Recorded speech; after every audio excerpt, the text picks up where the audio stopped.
Assalamu alaikum wa rahmatullahi wa barakatuh, and welcome to a new episode of Words of Wellness. I'm your host, Yassir Al-Manawi, a clinical therapist. Today we're going to be talking about being certain and self-restraint. It's a very important issue, being certain about things, being certain and being specific in your life.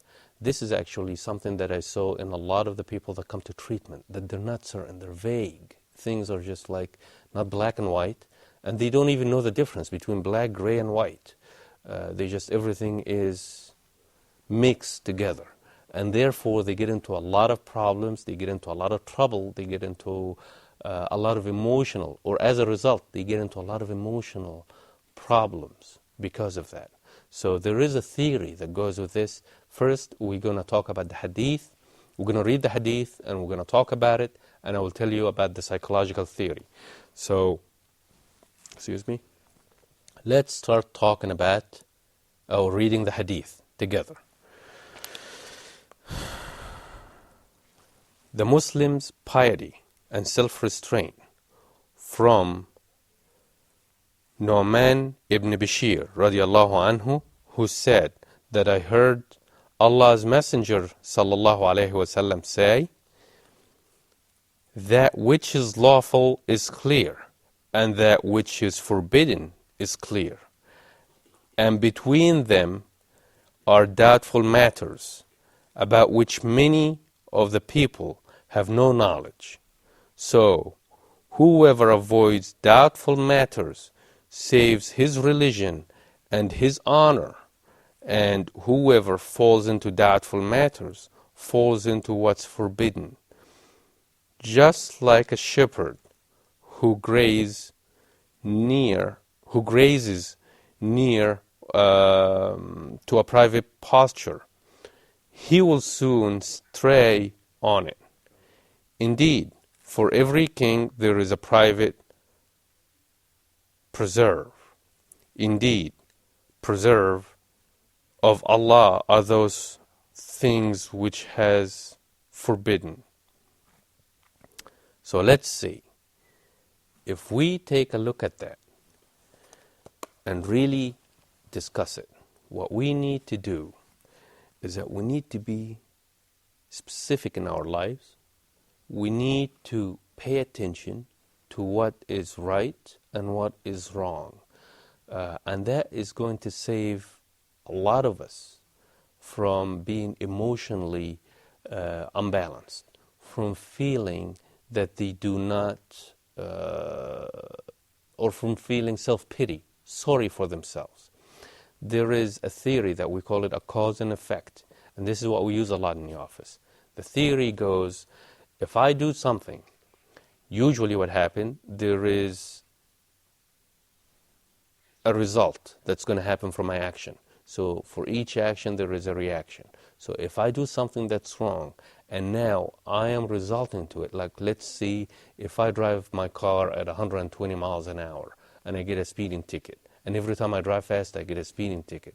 What am I in, a cause or an effect? I caused myself to be in an effect, which is my license is suspended or taken away from me. So that's what we need to pay attention to. If I am the cause of my problem, I need to change it in order for me to get out of the effect. Just like if anybody steals, it's the same thing. You steal, you are taking a chance. If you don't get caught, you get away with it. If you get caught, you're going to be in jail. But what a lot of people don't realize is that even if they don't get caught, they don't get away with it. They still have to pay the price. They pay the price emotionally. They pay the price personally between themselves. They're conscious. And then if they have any type of belief, then they know that in hereafter they are going to pay the price too. So let's see. Being unspecific is what gets us into this area. Wanted to take cut corners and shortcuts and stuff like that is what gets us into this area. So what we teach everybody is that you need to be specific in your life, meaning that you need to pay attention to the details. Don't be vague. You find a lot of people now those days being vague. And you know what? When I ask people, why are you vague? When I ask patients, why are you being vague? What made you that way? They say, well, it's all started when I wanted to get out of problems. I just wanted to get out of trouble. So I found out that when I'm vague, things are not caught. People do not catch me. Why? Because they don't totally understand. But what happens in this situation is that the patient himself ends up not understanding things. They stray away from reality. They stray away from things that they need to do, things that they need to know. And I think this is a relationship between being in a gray area and being in a white area or in a black area.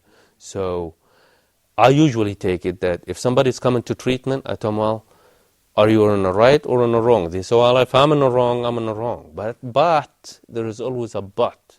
So what I say, don't rebuttal, because when you say but after a sentence, like let's say now, to give you an example on that, if I come and explain, yes, I did not go to the airport today because the traffic was bad. And then I follow, but you're not there anyway. So what I gave you, I took it away with the other hand. But erases everything that's behind it, that you said before.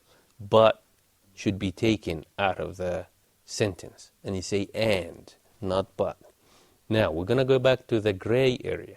The gray area, usually, when people don't know facts, they end up getting in trouble. When people are in the gray area, which is taking chances and saying, well, maybe I'll do it and get away with it, they end up 9 times out of 10 getting in trouble. Sooner or later, they get in trouble. So when you get in trouble because you're in the gray area, what happens? You find yourself, your self-esteem goes down. Again, going back to self-esteem, self-confidence, self-esteem, self-respect, it goes down. You feel ashamed of yourself, you feel guilt feelings. This is all feelings that you could avoid simply by doing what? By doing the right thing from the beginning. Doing the right thing doesn't take much except self-exertion. You remember when we talked about that and we said that it's almost like being in a sailboat and you maneuver and you navigate and you drive in the boat, not the boat is driving you. It's the exact same thing. That's what we need to do. A lot of times end up in a huge amount of problems.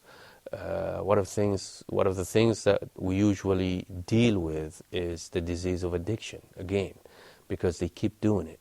And they say, well, we didn't know it was gonna end up like that. And what we usually say, yes, we know you didn't know. But if you know that this is a closed door and if you open that door there is a tornado outside, are you going to open it or not? A lot of people say, well, okay, I just wanted to find out. It's a gray area.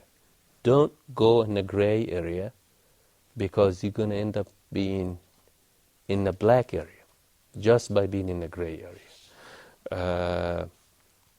And remember what we talked before about a human being is like a sponge. It's the exact same thing. A human being is just like the community he lives in. If you are in a gray area, you are going to act accordingly. If you are in a white area, you are going to act accordingly.